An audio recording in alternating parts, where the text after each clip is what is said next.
Time to study YouTube channel में आप सभी का एक बार फिर से स्वागत है।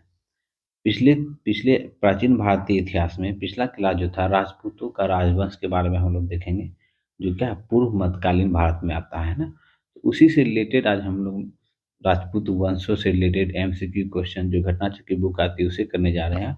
और अब तक के पूर्व मध्यकालीन भारतीय इतिहास में जितने भी क्वेश्चन एग्जाम में पूछे गए हैं वो सारा हम लोग इस पे डिस्कस करेंगे और सॉल्व करेंगे, है ना। तो स्टार्ट करते हैं। आज का पहला क्वेश्चन है, अगर आप लोग ने इस सेट एमसीक्यू का प्रॉब्लम सॉल्व करने से पहले अगर आपने राजपूत राजवंश, है ना, बंगाल के राजवंश, कश्मीर के राजवंश के बारे में अगर थ्योरी क्लास का वीडियो नहीं देखा है तो प्लीज़ आप लोग वहाँ जाके देख ले। प्ले लिस्ट बना दिया गया है, उसके बाद ये सॉल्व करें तो आपको कोई कठिनाई नहीं होगी आंसर देने में। तो ठीक है, स्टार्ट करते हैं हम लोग। पहला क्वेश्चन है, निम्नलिखित में से कौन कौन शासक पृथ्वीराज चौहान के नाम से प्रसिद्ध है। तो ये कौन है? तो पृथ्वीराज तृतीय, है ना। पृथ्वीराज तृतीय के बारे में हम लोग थोड़ी क्लास में बहुत अच्छा से एक्सप्लेन कर चुके हैं ना। ये तराइन का प्रथम युद्ध 1191, तराइन का प्रथम युद्ध 1192, है ना। मोहम्मद गौरी और पृथ्वीराज चौहान के बीच होता है, जिसमें प्रथम प्रथम तराइन का प्रथम युद्ध में क्या होता है, पृथ्वीराज चौहान की विजय होती है, और द्वितीय युद्ध में क्या होता है, मोहम्मद गौरी की विजय होती है ना। हाँ, वो सब डिस्कस कर चुके हैं। फिर नेक्स्ट क्वेश्चन देखते हैं फिर क्या है। ताम्रपत्र लेख दर्शाते हैं कि प्राचीन काल में बिहार के राजाओं का संपर्क था। तो कहाँ से संपर्क था? तो जावा, सुमात्रा से संपर्क था ना। ध्यान रखिएगा। उसका नेक्स्ट क्वेश्चन है, देखिए ये क्वेश्चन हम लोग थोड़ी क्लास में बहुत अच्छे से एक्सप्लेन किए हैं इसके बारे में भी।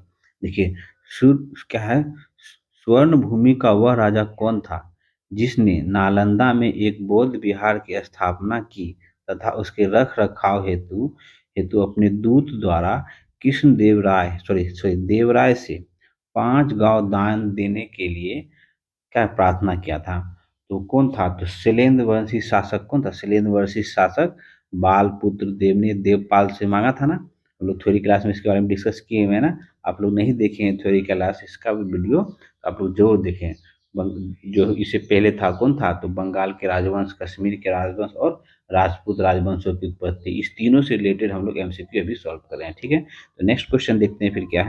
गोविंद चंद्र गहलवाल की एक रानी कुमारी देवी ने धर्मचक्र जिन विहार कहाँ बनवाया था? कहाँ बनवाया था? तो सारनाथ में ना, सारनाथ में बनाया था। नेक्स्ट क्वेश्चन है फिर, हमीर हमीर महाकाव्य, है ना। हमीर महाकाव्य में चौहानों के बारे में क्या कहा गया है? ये कौन थे? तो ये सूर्यवंशी थे ना। ध्यान रखना है। इसका नेक्स्ट क्वेश्चन है, पृथ्वीराज रासो के लेखक कौन है? हम लोग डिस्कस कर चुके हैं थ्योरी क्लास में। चंद्रबरदाई जो थे, चंद्रबरदाई पृथ्वीराज चौहान के दरबारी कवि थे। इन्होंने ही पृथ्वीराज चौहान पे क्या, पृथ्वीराज रासो की रचना की। किसने? तो चंद्रबरदाई, है ना। ध्यान रखिएगा। उसका नेक्स्ट क्वेश्चन है, देखिए ये बहुत ही अच्छा इंपॉर्टेंट क्वेश्चन है। क्या पृथ्वीराज विजय का लेखक कौन है? जब पृथ्वीराज विजय, सब पृथ्वीराज चौहान 1191 में जब तराइन का युद्ध जीता है ना, तो उस पे बुक, उसी पे बुक लिखा गया है पृथ्वीराज विजय, है ना। ये कौन लिखा है? तो ये जैनक लिखा है ना। जैनक। और पृथ्वीराज चौहान पे जो बुक लिखी है कौन? चंद्रबरदाई, है ना। पृथ्वीराज रासो, है ना, उसको भी आपको ध्यान रखना है। ठीक है, उसका नेक्स्ट क्वेश्चन है, निम्नलिखित युग्मों में से कौन सुमेलित नहीं है ना। सुमेलित नहीं है के बारे में देखना है। हम लोग जान रहे हैं पृथ्वीराज रासो किसने लिखी है? तो चंद्रबरदाई ने लिखी है। उसके बाद जगनिक जगनी किसने लिखा है? तो अल्लाह खंड ने लिखा हुआ है ना। उसका बाद नरपति नल किसने लिखा है? तो बिसल देव रासो ने लिखा है। तो अब्दुल रहमान, क्या अब्दुल रहमान हमीर रासो नहीं, अब्दुल रहमान हमीर रासो नहीं, हमीर रासो की रचना जो है, हमीर रासो की रचना किसने की है? तो सारंगधर ने लिखी की है। किसने? सारंगधर, है ना। सारंगधर ना, आप लोग ध्यान रखिएगा। ठीक है, उसके बाद नेक्स्ट क्वेश्चन देखते हैं। इसका आंसर कौन हो जाएगा? सुमिलित नहीं है। कौन सुमिलित नहीं है? तो ये सुमिलित नहीं है। उसका नेक्स्ट क्वेश्चन, निम्नलिखित राजपूत वंशों में से किसने 8वीं शताब्दी में दिल्ली है ना, दिल्ली का या दिल्ली शहर की स्थापना की? किसने की थी? तो तोमर वंश के शासकों ने की ना, तोमर वंश, है ना। ध्यान रखना। उसका नेक्स्ट क्वेश्चन, ये क्वेश्चन भी हम लोग थ्योरी क्लास में डिस्कस कर चुके हैं ना। जेजाक भुक्ति का प्राचीन नाम क्या था? तो जेजाक भुक्ति का प्राचीन नाम क्या था? तो बुंदेलखंड, है ना, यूपी में पड़ता है ना। ध्यान रखिएगा, डिस्कस कर चुके हैं थ्योरी क्लास के वीडियो में। ठीक है, नेक्स्ट क्वेश्चन है, धंग देव किस वंश के शासक थे? तो धंगदेव जो थे जेजाक भुक्ति के चंदेल वंश के शासक थे। ये उस वंश के सबसे प्रसिद्ध और शक्तिशाली राजा सिद्ध हुए और महाधिराज की उपाधि इन्होंने धारण की थी, है ना। ध्यान रखिएगा। नेक्स्ट क्वेश्चन है फिर, चित्तौड़ के त्रिभुवन नारायण मंदिर को किसने बनवाया था? तो किसने बनवाया था? तो परमार शासक कौन था? तो परमार राजा भोज ने बनवाया था ना। ये हम लोग थोड़ी क्लास में भी इसके बारे में देख चुके हैं ना। नेक्स्ट क्वेश्चन है, पुडवर्धन भुक्ति अवस्थित थी। पुडवर्धन भुक्ति अवस्थित थी कहाँ थे? तो उत्तरी बंगाल में ना, उत्तरी बंगाल में। और इसमें क्या पाल, चंद्र और सेन राजवंशों के युग में ना ये इसका जो है ना विस्तार उत्तर बंगाल से बाहर के भी क्षेत्र में हो जाता है। तो किस किस राजवंशों में? पाल, सेन वंश के राज क्षेत्राधिकार में ये क्या हो जाता है? ये उत्तर बंगाल से बाहर भी कौन? पुडवर्धन भुक्ति अवस्था का क्षेत्र विस्तार हो जाता है ना। ध्यान रखिएगा। फिर नेक्स्ट क्वेश्चन है, देखिए पाल वंश के संस्थापक कौन थे? पाल वंश के संस्थापक बताइए तो गोपाल थे ना, गोपाल थे ना। ध्यान रखिएगा। नेक्स्ट क्वेश्चन है, उदंतपुरी शिक्षा का केंद्र निम्नलिखित में से किस राज्य में अवस्थित है? तो बताइए। उदंतपुरी हम लोग देखे थे ना, कहाँ पे है? तो बिहार में है।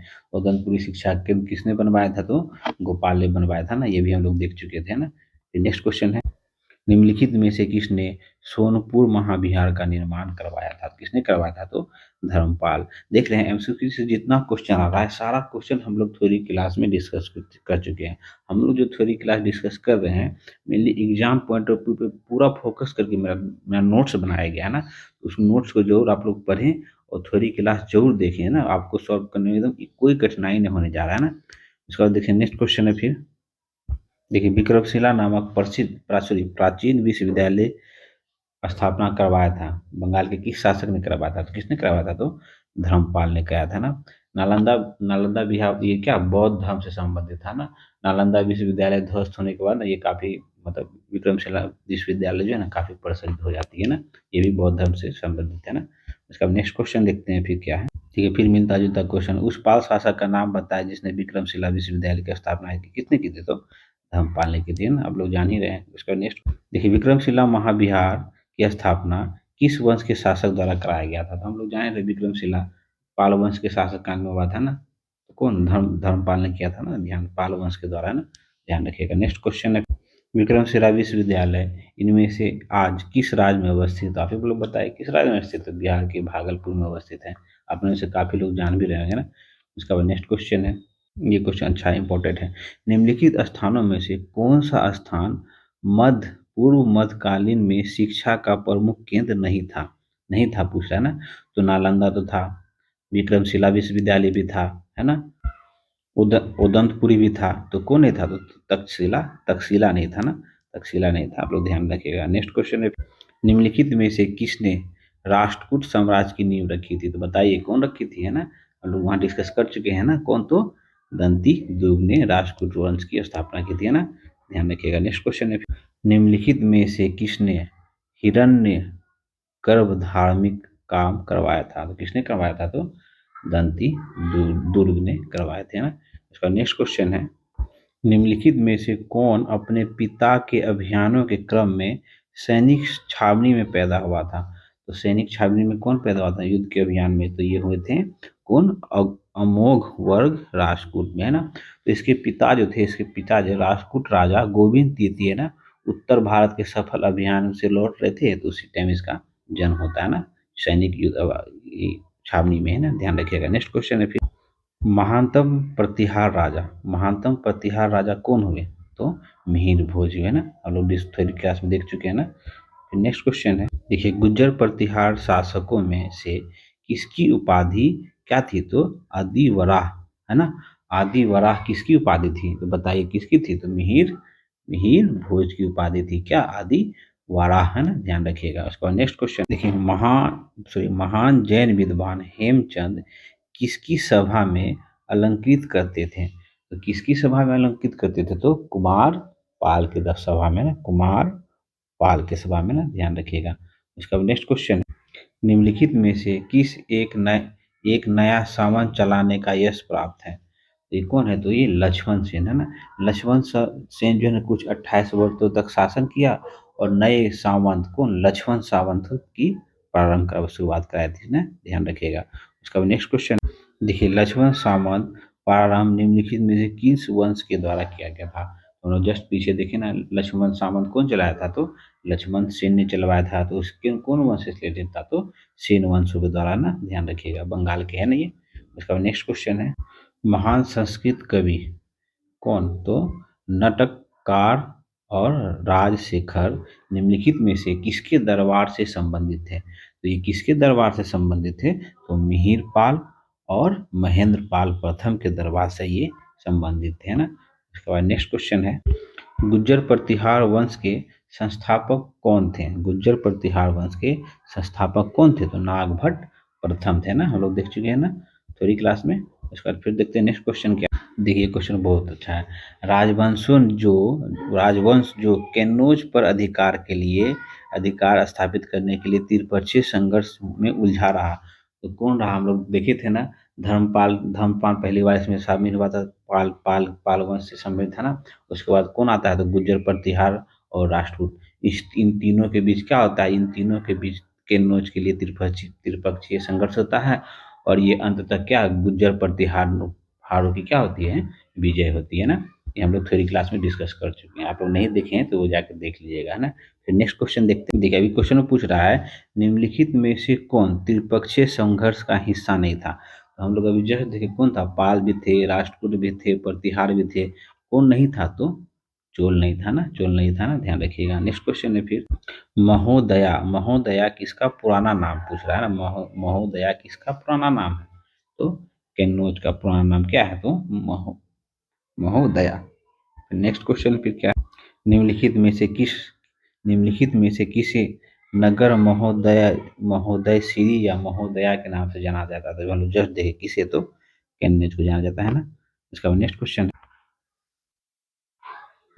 देखिए निम्नलिखित में से किसने खंभात में तोड़ी गई मस्जिद के पुनर्निर्माण के लिए आर्थिक सहायता प्रदान किया था। किसने किया था, तो जय सिंह सिंधराज ने, ध्यान रखिएगा। उसका नेक्स्ट क्वेश्चन है, परवार परमार वंश के संस्थापक कौन थे ना।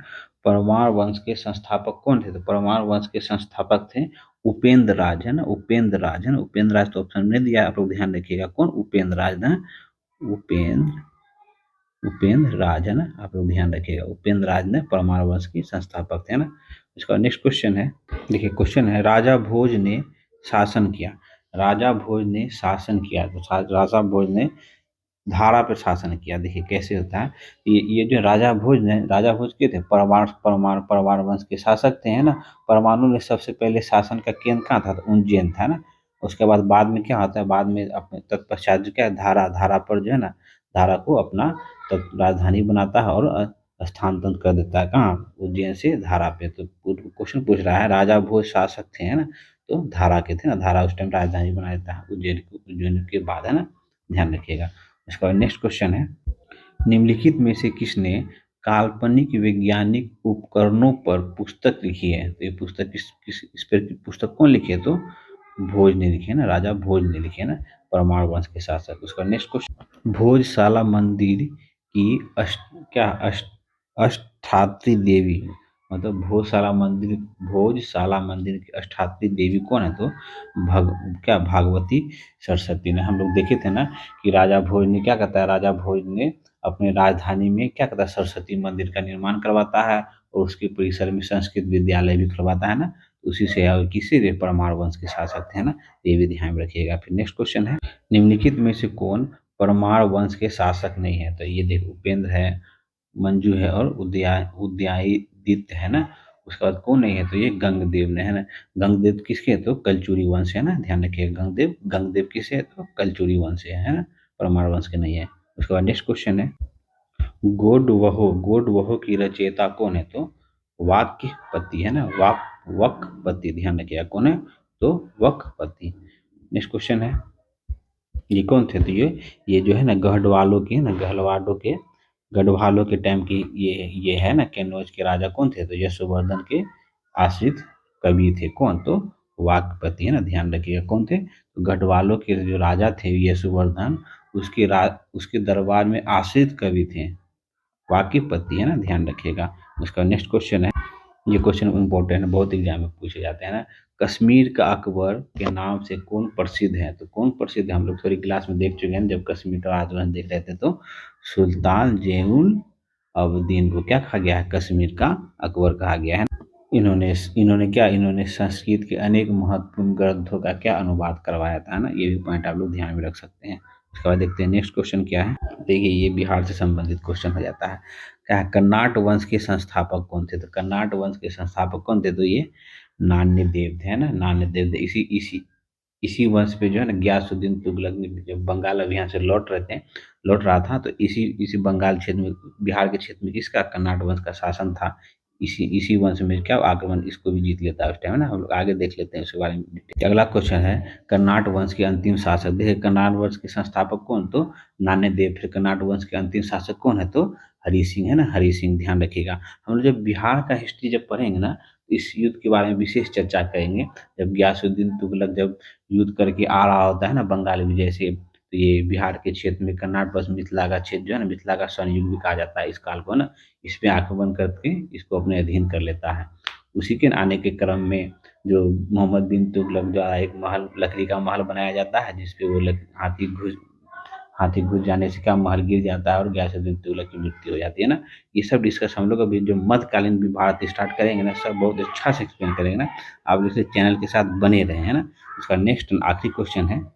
देखिए कुरुषपाल शिलालेख किस राजा के बारे में जानकारी मिलता है ना। कुरुषपाल शिलालेख से हमें किस राजा के बारे में जानकारी मिलती है? तो सोमेश्वर प्रथम, है ना। सोमेश्वर प्रथम ये छत्तीसगढ़ के ना बस्तर रियासत के थे से रिलेटेड, है ना। तो आज का क्लास हम लोग का एमसीक्यू का यही रहा फ्रेंड्स, है ना। मिलते हैं फिर नेक्स्ट वीडियो में। नेक्स्ट नेक्स्ट जो होगा प्राचीन भारत का साहित्य एवं साहित्य का। उसके बाद फिर अगला एमसीक्यू जो होगा तो प्राचीन भारत की वास्तुकला। उसके बाद हम लोग मध्यकालीन भारत स्टार्ट करेंगे। ठीक है फ्रेंड्स, चैनल के साथ बने रहे। Thank you for watching.